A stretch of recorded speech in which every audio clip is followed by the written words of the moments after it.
Wow. This very well could be the worst Saturday of my life.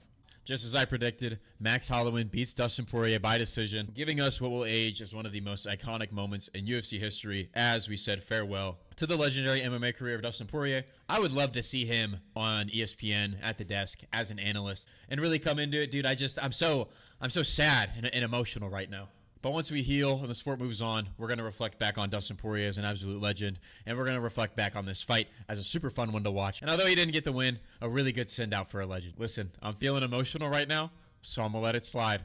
But when Max Holloway pointed to the ground in the last 11 seconds of the fight, Dustin Poirier, low-key, didn't want any of that. Why are you clinching, bro? Let's go. I'm just saying, if Dustin weren't retiring tonight, I'd probably be on his head right now, but I'm fucking sad.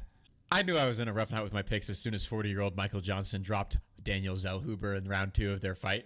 If you go watch literally any Daniel Zellhuber fight ever, he's a scrapper. That's like his whole entire style. He gets in the fire. He bites down on the mouthpiece. He sits there and bangs. For rounds 1, 2, and 3, all Daniel Zellhuber did was throw the same kick to the arms, throwing the same blocked head kick for the entire 15 minutes. I mean, the only time Daniel Zellhuber looked like he remotely belonged in there was when he turned back to his natural ways. I don't know who his coach is, but he was also in there for fucking Dan Ige's corner, and he did some horrific things to that man too. We'll get there in a second. So yeah, Michael Johnson gets it done. I mean, the guy was a plus 500, plus 700 dog. The guy's fucking 40 years old. All his elite wins are literally from a decade ago, but here, somehow, some way, Michael Johnson at 40 is on a fucking win streak. I definitely didn't think he was going to do it. This old-ass motherfucker looked fast as hell out there. And I'm sure he did violent things to a bunch of people's parlays tonight. I can't fucking believe it. I still got it, bro. Round 1, horrific, boring, low level. Pitbull holds Dan Ige for the round. Round 2, Pitbull hurts Ige, puts it on him a little bit, takes him down. Round 3, Dan Ige has like a quick moment, the head kick. That's really it. Nearly scrapes by, but this was an awful fight. And I don't know why the hell I put Dan Ige in my parlay. I mean, I should have seen this from a mile away. It was right in front of me, and it's been right in front of us the whole entire time. Do you see it? Look closer. Do you see it now? Look even closer.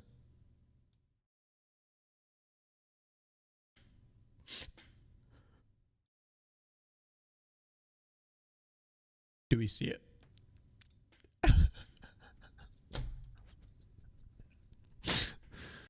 Yeah, no, I don't have a lot of commentary for this one. Very boring. I mean, this pay-per-view card outside of the main event, which makes a lot of sense. I mean, it was Dustin Poirier's retirement fight, the Louisiana card. It was built all around Dustin. But, like, his pay-per-view fucking sucked. The early prelims were sensational, and the prelims were sensational. But this main card, man. And that leads me to this. I don't know how Kevin Holland managed to lose to a Neil Magny victim. He lost to Kelvin Gastelum. But here I am, reflecting on him somehow beating Kevin Holland. Kevin Holland's getting whooped bad. He finally, there's like a glimmer of hope, a blink of hope. Kevin Holland is going to turn this around. He wobbles D-Rod hard. Pause. He rocks Daniel Rodriguez. And what do you think he does? He starts spamming flying fucking knees, dude. Kevin Holland fights like once a fucking month, dude. How is he gassing out? With how often he fights, like surely he's got crazy cardio, you'd imagine. An $80 UFC pay-per-view for a fight I could have found on World Star in like 2016. Underdogs not named Dustin Poirier went 4-0 on the UFC 318 main card tonight. And that run caps off with Paulo Costa's upset over Roman Kopylov, at least in my opinion. I mean, I had Kopylov. I actually thought he was going to go out there and finish Paulo Costa. This was like the night of the underdog, the night of like prospects getting shit on by old gatekeepers of the division. It was insane. Every prospect lost tonight. But Paulo Costa looked fucking awesome. He looked great. I picked Roman Kopylov to win this fight, and I can't believe a judge even managed to give Kopylov a round. I had it 30-27 Costa all the way through. He looked really good tonight, man. Whether it's that secret juice, secret powder, whatever you want to call it, Paulo Costa looked awesome tonight. He had a really fun call out over Khamzat Chimaev, called him an asshole. Said Khamzat Chimaev is like DMing his fucking girlfriend or something, which is hilarious. Really great old school performance from Paulo Costa tonight. His kicks, I mean, wow. I mean, he looked sharp. We're all emotional tonight, but this is the only fight on the whole entire main card that I actually got correct. But most people were only watching this for the main event anyway, so in all actuality, so if you like really sit down and think about it, I shot 1 for 1 from the field today. This was probably the best 5-round main event of the year so far. Either this or JDM versus Bilal. There was a lot of cool stuff here. I mean, Dustin jumped the ghillie.